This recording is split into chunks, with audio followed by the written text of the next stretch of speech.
don't rebrand. Double down on what's working. I'm just a creative type and I couldn't control myself, but double down on what's working. And if I'm a guest, like, I'm not looking at just like audience size, or I'm looking at like, where is my tribe? So don't do what Ben does and just rebrand every 2 seconds and get drunk with power.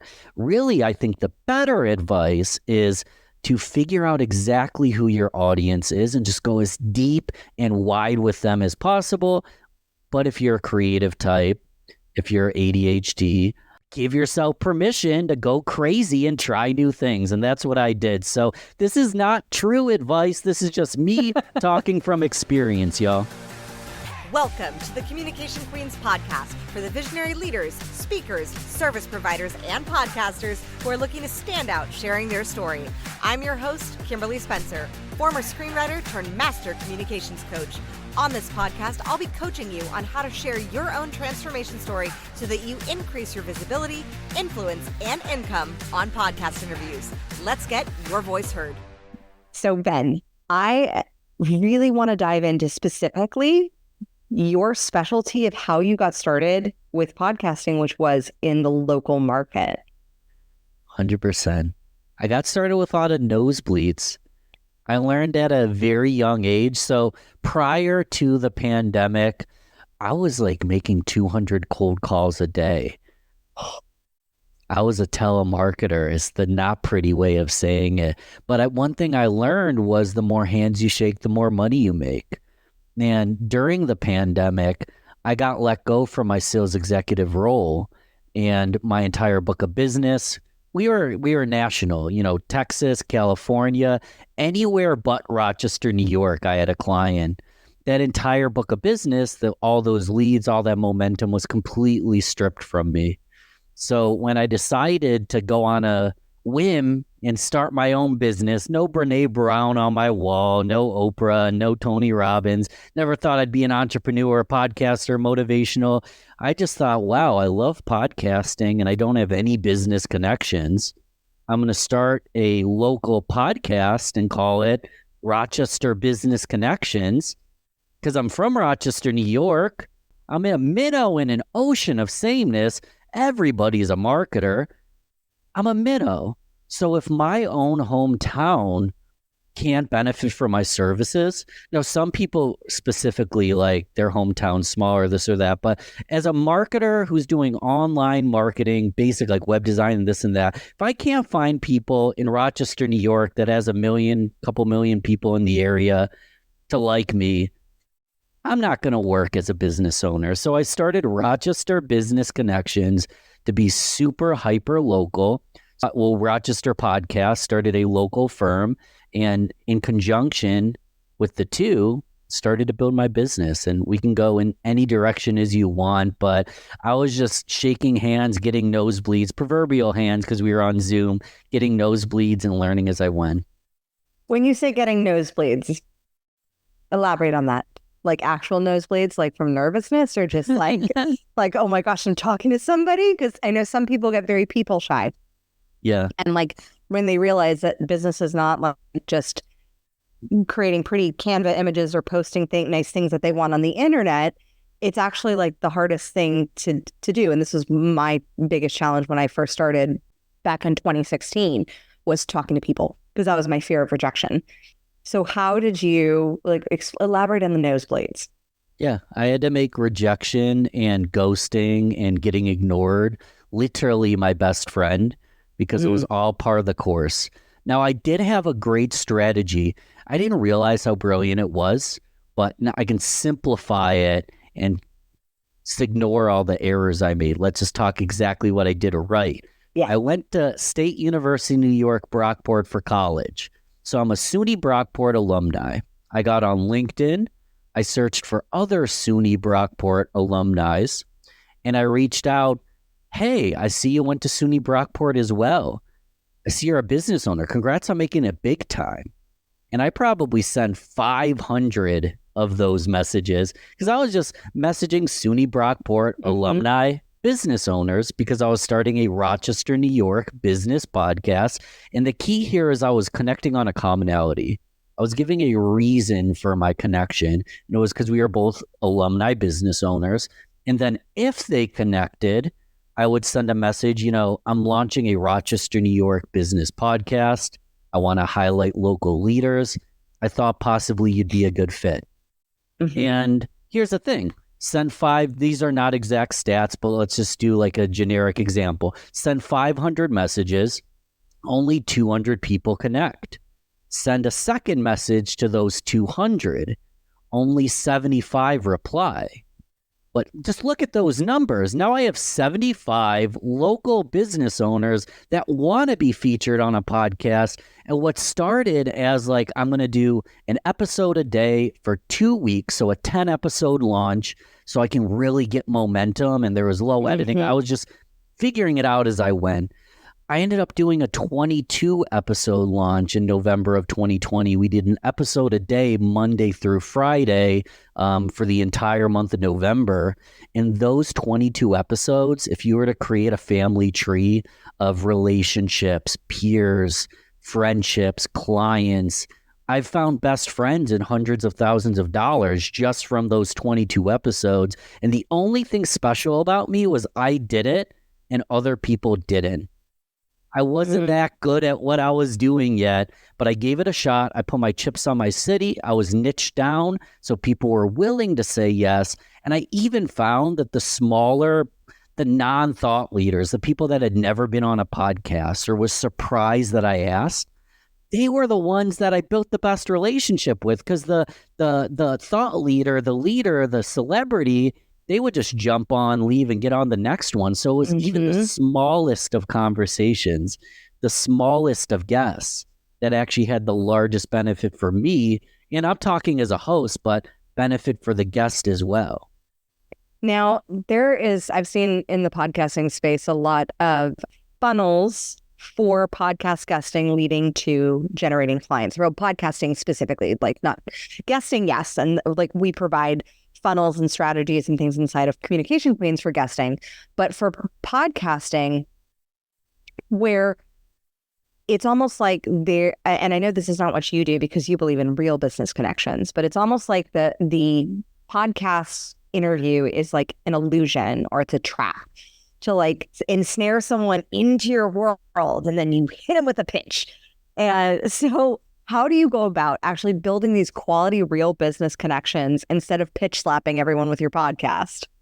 Yeah, it's cliche to me, but I don't know who's heard these things or not. But Zig Ziglar says the best way to get what you want is to give people what they want.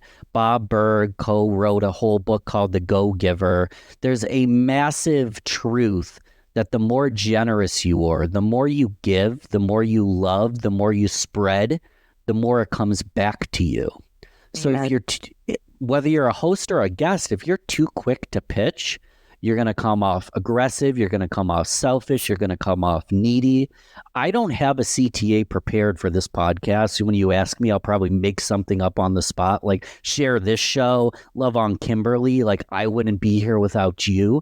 That's my CTA, because I want to give, knowing that if I build a relationship, I'll attract the right kind of people to me. So creating a funnel, yeah, it's smart, I guess, in some scenarios. But podcasters are relational, business owners are relational, high ticket clients are often relational because they're spending good money with you. So I like to be patient, add value, build a relationship. And if it's a good fit, that's awesome. And if it's not, who cares? Like, I still got to spend time with Kimberly. That's all that really matters right now. Yeah. What would you say is your top core value that's driving that? Is it generosity? Oh, wow. That's a really interesting question. Top core value. Honestly, I would say belonging and or connection, because I can go into my sob story. I didn't have the best life growing up, but I was really disconnected and I never felt like I belonged. I didn't have that many friends. I was bullied. I wanted to be a basketball player, but I was the shortest boy in my class and I got picked on. And I think at the core, I know what it feels like not to connect and not to belong. And I don't want others to feel that way. And I know that if I can give that to others, I'll get it back as well. I love that that's driving you, because I just recently was so grateful that I was on, I had just had a conversation with a media network, and she posted this really beautiful post about me on LinkedIn, and it was like, oh, she like lifts people up. And I shared it, and I said, be the person who is the rising tide, like lift each other's boats. And somebody was like, how did you get to be like this? Like, why are you like this giver? And I said, because I have heard for years, whether it was in my initial Pilates business, which I had since I was 19, or in coaching, from females specifically, that it was never the men holding them down at the top. It was the women. And they would put them down or hold them back or do the things that sometimes women do that are the catty, gossipy things in the background. And I was like, I am choosing never, ever, ever to do that. Instead, I'm going to give women the leg up. And I'm gonna promote them. I'm gonna showcase them. I'm gonna share them. I'm gonna thank them. I'm gonna thank them publicly. Like, I'm going to show that we thrive collectively when we all own our greatness and our zone of genius, and we honor somebody else's too.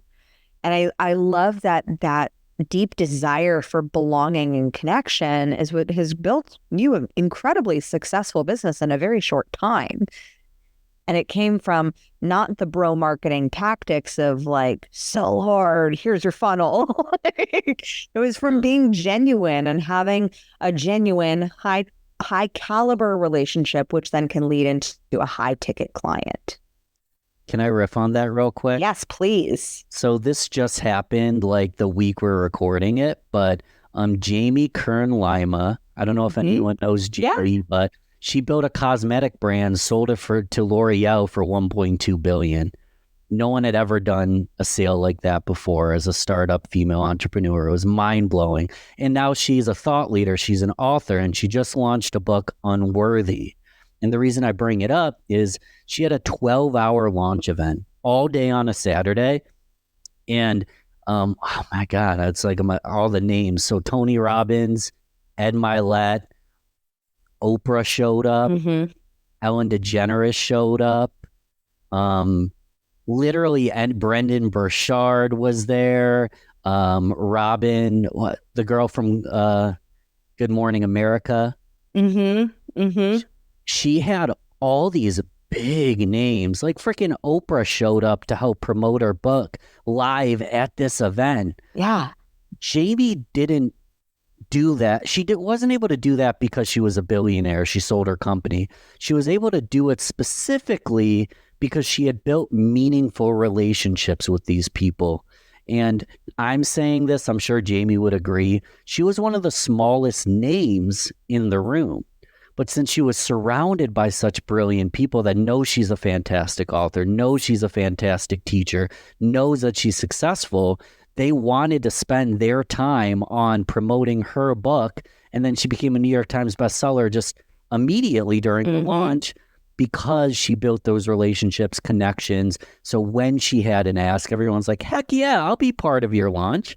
And it's just mind-blowing, the power of connection and building a network and what that can do for you. Yeah. It's such a great example. And I love Jamie Kern Lima. And I had the privilege of seeing her speak on stage when Brendan brought her up a few years ago. And she was just brilliant and amazing. And I was like, she's a firecracker. Like, I love it. And it's the power of your network. And I mean, we've heard the saying that proximity is power, and this is more of a spiritual question, but how do you navigate your own egoic desires for your own success, growth, wealth, etc., along with supporting others in growing theirs, and having it be a truly selfless act of connection? The reason I'm pausing is the selfless part was like the trick to the question, because I don't necessarily know philosophically that it is selfless. Right. I think it is ego-driven and it's self-serving, but if you have the capacity to fill your cup where it's overflowing, you have plenty to share into other people's cups. But if your cup is empty, what do you have to share? So it's okay to be selfish. It's okay to feed oneself. The question is, what are you doing with the proceeds that go beyond what you need? So the reason that was a difficult question and I paused is because I think be selfish. I'm very ego driven and I'd love to detach from ego, but I have things in my past that have led me to want to be a better person, but then I take the proceeds and I share it. So very tough question, very philosophical. I don't know the answer other than Jamie would say, you are worthy. So worthy to love yourself, worthy to give to yourself, but don't get selfish, still be selfless. But the ego part's confusing because I don't know if there's egoless acts. I ask myself the question, is this in alignment with who I am and who I'd like to become? If the answer is yes, it's in alignment, I do it. The answer is no, I don't do it. And it's really simple. I don't know if I'm spiritually perfect or not, but I love that question. It just, I saw Tom Bilyeu speak over the weekend and had the privilege of meeting him. And that's literally one of the belief filters that he said to filter everything you do through is like, is this in alignment with my goals and going to drive me closer to my goals? Great. Yes. Okay. Do that. And I only ask it in that way because I know we have so many good-hearted, service-oriented leaders. And sometimes the thought of being quote unquote selfish kind of holds them back from actually giving and being even more generous than they could be for fear that it's not like a fully selfless act. And because there are studies that show that, like, yes, you receive benefit by just doing something kind, and other people also receive benefit from the energy by just witnessing it. So when it's witnessed publicly, like on a LinkedIn post or something. And it reminds me of that scene from Friends with Phoebe, where she was trying to find that like one selfless act, and like nothing was selfless because everything selfish just describes the qualities of the self. It just describes like who we are. So it doesn't mean there's no positive or negative. It's actually a very neutral word, but it's our meaning that we've attached to it that it's like, oh, being selfish is bad. And yet there's so much selfishness that can actually that's actually selfless as well, that can go into, giving and being generous with your connections and opening up your network to other people to serve and support and be that go-giver. Mm-hmm. I couldn't agree more. There's a woman in my life. She's a family member. She's my ultimate role model. And I won't give this up because she made an anonymous donation. A family member in my girlfriend's life passed away, and she made an anonymous donation to the charity. And I received information on the donation. So it was anonymous, but I reached out and I said, thank you. And she actually didn't text me back. And she didn't do that to be mean, but I know she didn't make that donation for recognition. Mm-hmm. She made it out of the kindness of her heart. And it makes her full to give back without recognition. So she is probably more selfless than I am. But no matter why you do it, if you give, it's a good thing. And that's the foundation of Real Business Connections, is being really giving and generous. Yeah. So how do you think about making connections, leveraging connections, and really being strategic with who you're reaching out to and connecting with to get on podcasts? Yeah. So I have a really, really, really, really simple way of putting it. And I learned this framework from James Altucher, and I've kind of made it my own. But he talks about plus, minus, and equal. And write this down if you have like a pen and a pad of paper. You can write down a plus, a minus, and an equal. A plus is a mentor. It's someone you're learning from. It's someone you're trying to level up and be more like. A plus is someone you're looking, that's you in the future at the end of the day, and your pluses in a lot of people's lives. So a plus is a mentor.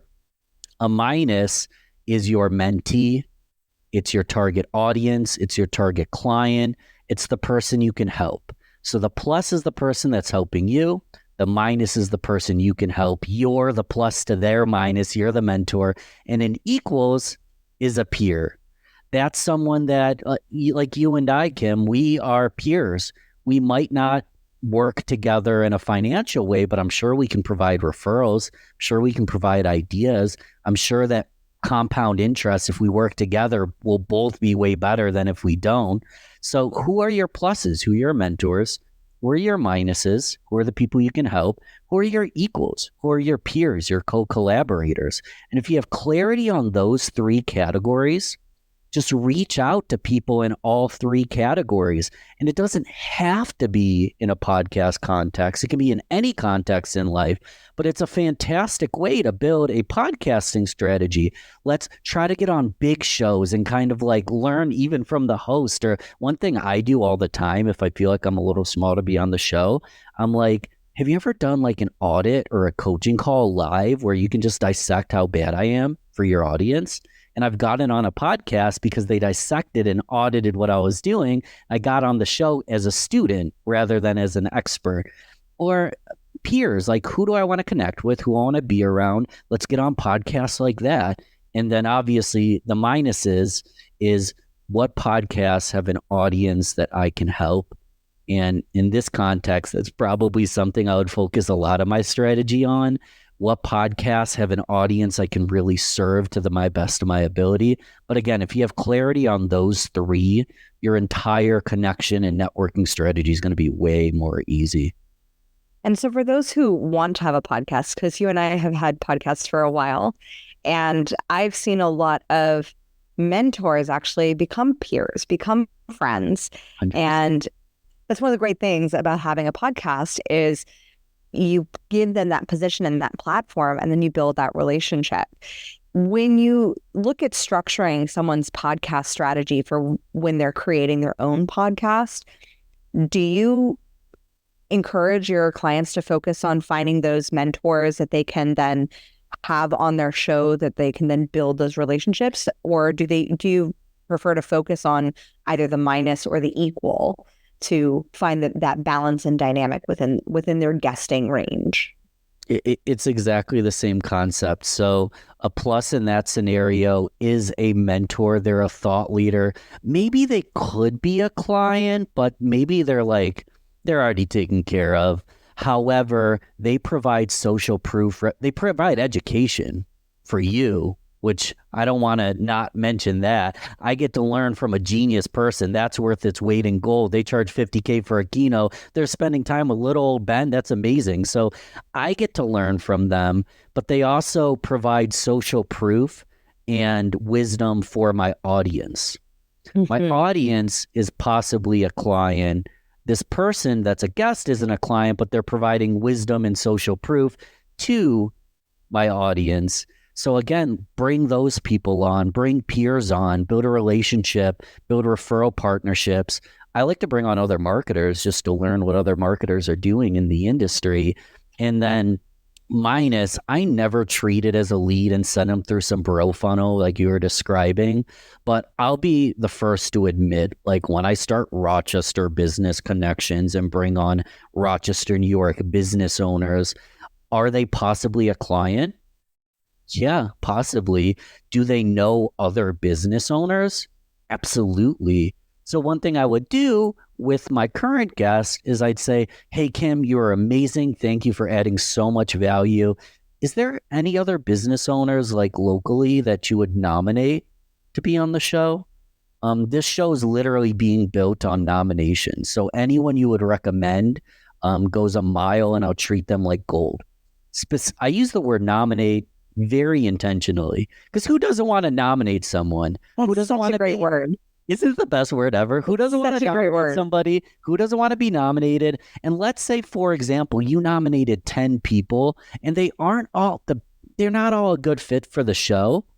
I still have a connection and an interaction that wouldn't have happened if I didn't ask. And I've had people literally open up their Rolodex and say, anyone you want to meet, just let me know. And from a sales, business development, entrepreneur concept, again, you got to be willing to have bloody noses. You got to be willing to jump on sales calls, start it. But if you're willing to do that, oh my God, like the opportunities are endless. And if you're a guest, I would do the same thing. Like, I know this is a silly question, but are there any other podcasters that you would like nominate me? Like, I'd love to get on other shows. What other podcasters do you think I might be a good fit for? And if I could have your nomination, it would mean the world to me. You could do the same thing as a guest. Perfect. I love that question. I love that question, Ben. That's genius. Because you're right. That word nomination, it's so sexy. You feel like you're winning the Academy. I mean, I'm from Hollywood, so like you feel like, oh, nomination. Like it's such a beautiful enhancing word to somebody's caliber that they bring to the table, and to honoring the assets that they have in their genius zone. And from Rochester Business Connections, like that podcast, did that just grow and expand into Real Business Connections, or what was the evolution from the local to like a wider market? Yeah, this is true proof that Ben Albert has an ego. I wanted to bring on guests that weren't just from Rochester, New York. Currently, we don't have to explain every little detail, but we have 5 different segments on Real Business Connections. Rochester's it's a slice. It's one out of the 5 segments we have. But I wanted to bring on international mentors. I wanted to meet the Hala Taha and the Amberly Lagos of the world. And I wanted to bring on Jordan Harbinger. And Sarah Edmondson escaped a cult from a city near my house, and I read her book and I watched her series, The Vow, on HBO. I wanted to have Sarah Edmondson on the show, but am I going to get, Sarah Edmondson or Hala Taha on Rochester Business Connections? Probably not. So I rebranded to create a new need to bring in a larger audience. But one thing that I want to really pinpoint is I didn't start with the international scale. I started hyper niche, I started hyper local, and I actually saw a plateau when I rebranded because I was actually neglecting the audience I built by rebranding.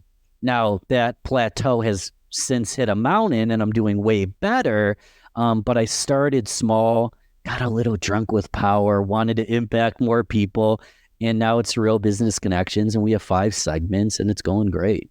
Yeah, we had the same experience when we rebranded our first podcast, Crown Yourself, from what it was called The Princess and the Bee to Crown Yourself, because The Princess and the Bee was on all the bees of becoming the queen, and Crown Yourself was like, bam, we're the queen embodiment, let's go.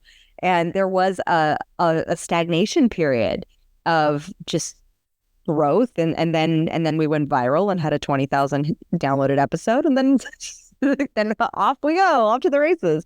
But the process of rebranding, because this is something that I see both on the podcast guesting side and on podcaster side, is when is the right time to rebrand? Because I know what's frustrated my queen team in the past is like we're in 3 months into working with a client on getting them booked on the right podcast to build their brand awareness and their bottom line, and then the client goes, "Oh, I'm rebranding," and I'm like, are we targeting a totally different avatar? Because that means that we have to totally shift the strategy of what podcasts we're getting you booked on.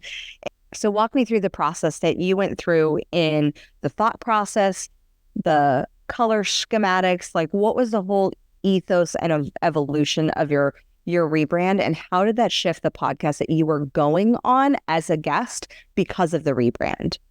Yeah.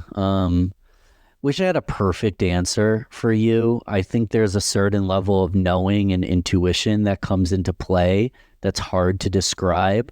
I will say this, if you're not committed to looking at a long-term time horizon and you're just shiny object syndrome trying to change things because you saw a tweet or an Instagram reel and then you want to change your entire business model, not a good plan. But oh man, I wish I had a perfect answer for you, but it's hilarious because for Real Business Connections, I changed my logo about 4 months ago and nobody noticed. Same colors, kind of similar, but nobody noticed. Nobody really cared about my colors and my logo. So I think sometimes we overthink it. I just knew that I wanted to create a bigger impact, and I couldn't do it with my niche audience. So I yes-and it. Yes, I'm going to stay with Rochester, and I'm going to bring on more elements. I didn't really change my business strategy. I just added a new leg to it, a new, thing to juggle to it. I don't even know that that's the best route, because in my scenario, when I was Rochester, New York guests only, we kind of touched on this lately, but they weren't big thought leaders. They weren't big influencers. I built local relationships. We really went deep together, and the Rochester segment actually drives more referrals in sales than any other segment. When I was only doing Rochester, I was making easier money with the podcast. When I rebranded, I actually hit a plateau and actually got less referrals through the podcast, because if I bring on Jordan Harbinger, who's top one in his category, he's just not going to refer me to anybody, and who cares? But I'm kind of thinking out loud here, because I think a lot of cases it's not, don't rebrand, double down on what's working. I'm just a creative type and I couldn't control myself, but double down on what's working. And if I'm a guest, I'm not looking at just audience size, or I'm looking at where is my tribe? If I'm a Rochester, New York business owner, I'm going to get on Rochester Business Connections. If I'm a thought leader that helps women 50, 60 plus go through some of those hormonal changes and build a foundation for the next 40 years of their life, I'm going to go on a podcast that speaks to those women. So don't do what Ben does and just rebrand every 2 seconds and get drunk with power. Really, I think the better advice is to figure out exactly who your audience is and just go as deep and wide with them as possible.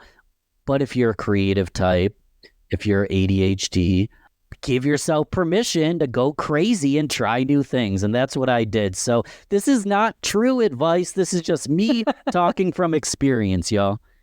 I love the fact of the admission of the creative visionary. Our communication concierge literally was like, Kim, no more ideas. Just can we complete the ones that you've had from last month?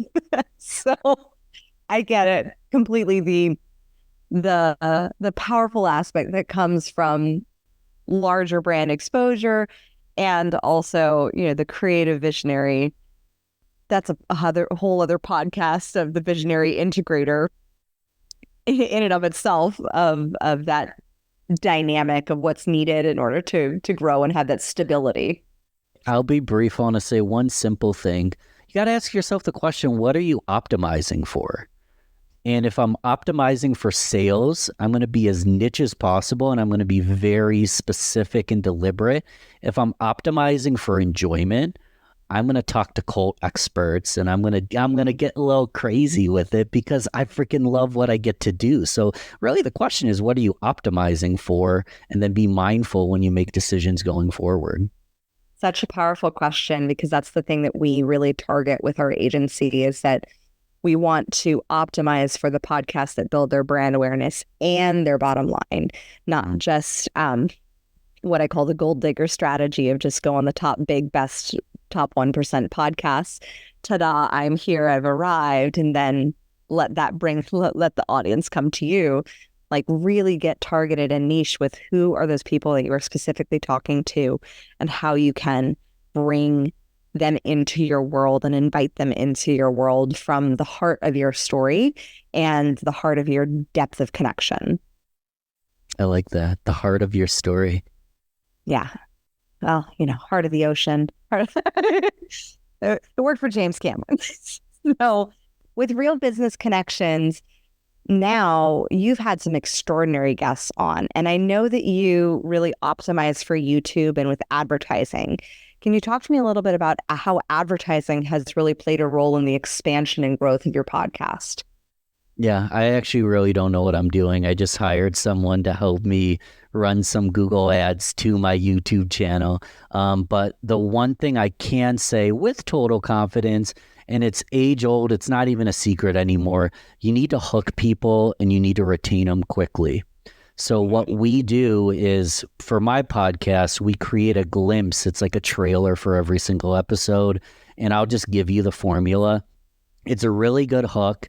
It's like a 3-second bio of the guest, like a quick intro to the guest. So hook, guest, insight, and then insight hook that kind of leaves people curious and wanting more. So every episode we do is hook, bio, insight, curious insight. Then it goes into the long form discussion. So when we're running ads, we run ads from the video the first 30 seconds. And the goal is that they see that in their feed, see the 30 seconds, and then they click and want more. Or just because you're optimizing for YouTube, you just want someone to find you in the stream. You want them to like your thumbnail. You want them to understand the heading. Like, this is what I want to click on. And then you want to quickly give them what they came for as quickly as possible. So that's what we try to do in that there. But I don't know exactly what he's doing on the PPC end of things. I'm just giving him money and he's running ads. But the video production and the mindfulness of what does my audience want is making the ads more effective than if we just threw them to a crappy video that wasn't meant for them. At the VIP luncheon at Podfest, that's what the head of Lipston marketing was saying. First 15 seconds of any podcast interview, like, so what my team will do is they'll clip a piece of this out, pop it in the front for that like hook, that kapow, so that then that comes before the intro of me sharing who you are and all that. And then it goes into our branded intro, and then it goes into the actual content, because those first 15 seconds, that's when most people will either tune in or tune out. 100%. And we went overboard. It's nauseous the amount of work we put into it. But what I recommend is if anyone looks up Diary of a CEO, that is like inspiration porn for podcast intros, because every intro is like a movie trailer. And there's a reason why they're the biggest podcast on YouTube. It's because they're bringing people that don't even listen to podcasts in with the trailer. And then it goes into the ad, the intro, the full conversation. Yeah. Oh, I'm going to look that up. That's really good. Diary of a CEO. It's literally inspiration. It's amazing.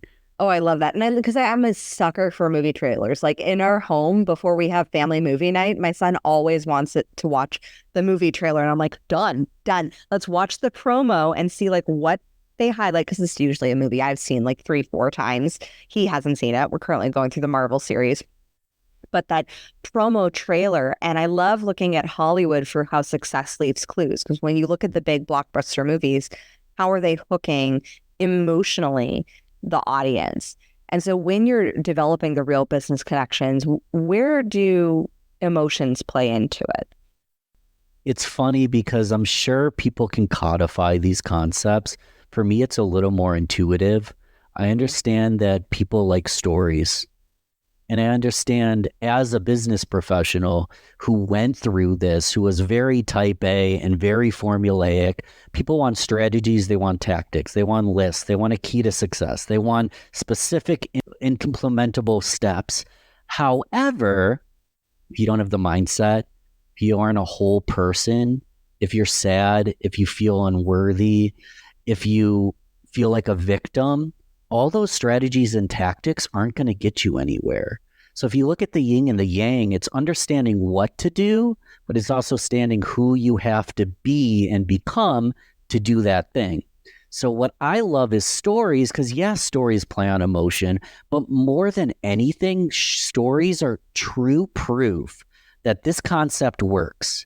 And everyone has a unique fingerprint. Everyone has a unique story. So I love learning people's stories, not to get the nibble concept, which is brilliant, but to understand how that concept works in practice and how it can work for me, you, and the listener as well.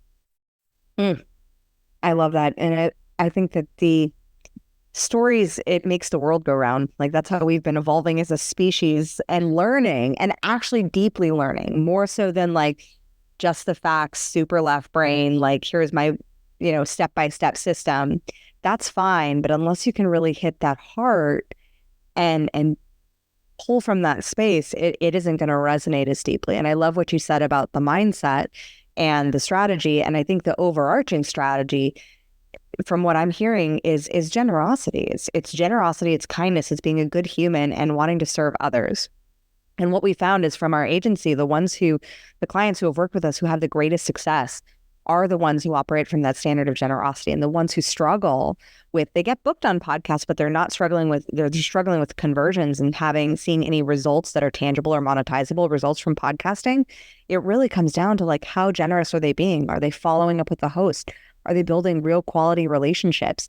Or are they just going on the podcast as like their great one night stand of like, yay, that's fine. Thanks for, taking care of me, showing me off to your audience. Bye. And then you never see them again and you forget to promote. And so all of these little pieces really deeply go into the power of how podcast guesting can lead to greater, more powerful, deeper relationships. So what's your favorite story, since we're talking stories, about a relationship that evolved from your podcast with a guest? Oh my! I mean, there's so many. Most recent one, then.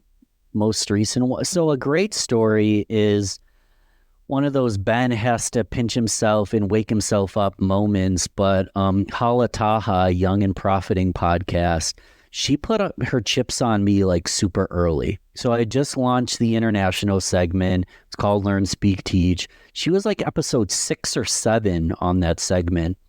So I had a decent following, but it wasn't huge. I'm really good at pitching. We can go into that, I guess. But like, I had a small segment, but she was willing to put her chips on me and come on the show. And I did my best as a host to just set the stage for her to tell her story and over-deliver for the audience. And her team liked the interview so much that they actually replayed my podcast on Young and Profiting podcast, which at the time, and still probably to this day, is 50x my audience size. So her audience was indoctrinated into my show. I gained some subscribers there. Her and I remain friends. She started a LinkedIn masterclass, which has been crushing it for a year now. So I brought her back. She came on the show again. She talked about her LinkedIn masterclass. And it wasn't until 14 months in that I was smart enough to actually buy her masterclass. So now, like, I'm part of Hala's mastermind. I took her LinkedIn masterclass. It's freaking incredible. But Hala actually put her chips on me, gave value to my audience, did way more than she maybe even should have. But now, like, I want to spend money with her. I'll talk about her anytime. And realistically, I was the dummy that took too long to reciprocate, but she gave value, and now it's my goal to reciprocate that value as much as I can. And again, like, you never know how those relationships will build, and usually I'm the idiot that, like, the greatest things are right in front of me and I just don't realize it.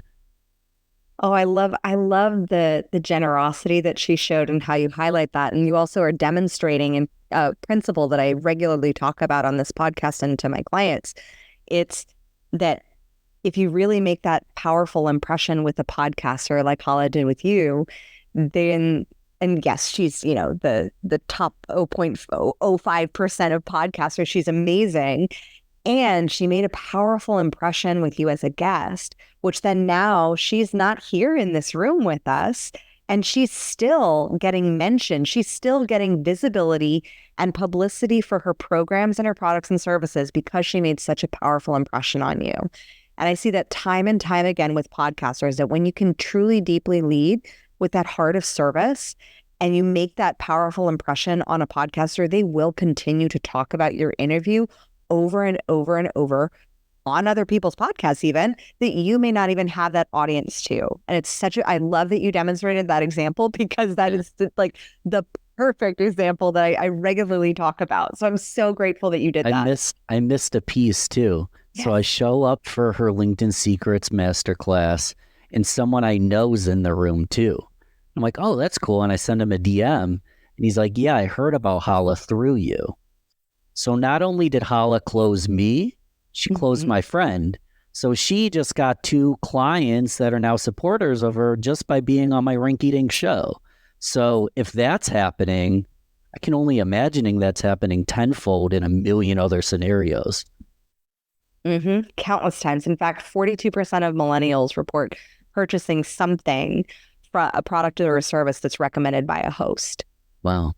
So there's so much power in the building of relationships on going on podcasts. And I think your podcast with Real Business Connections and what you're building is truly demonstrative of that principle. And I love how you walk your talk, Ben, because just so for those that don't know, like when Ben and I met through our mutual friend, April, and who is the founder of the Light Beamer Society. And that we met through her. Then I met with Ben, and Ben opened up his network just like, who do you want me to connect you with? Like, he just is such a walking demonstration of the principles that he teaches on really building true, lasting relationships.